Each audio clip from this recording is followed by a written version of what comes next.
tere, armas kassapidaja. Sooviksin nüüd piletit on-offile, palun. Sa pead olema selleks vähemalt 12-aastane. Pole probleemi, mul on ID-kaart.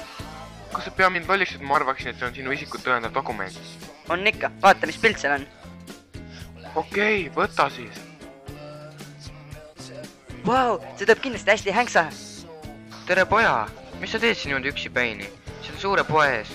Oi, sul on mingi põnev asi käes, näita siia. See on on-offi pilet. Ma olen sellest kuulnud.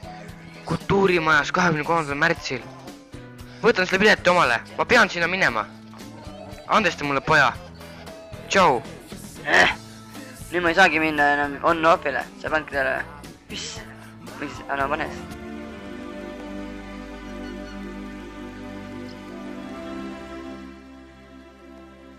Jess, Flyer on-offile. Flyeriga saab ka ju sisse.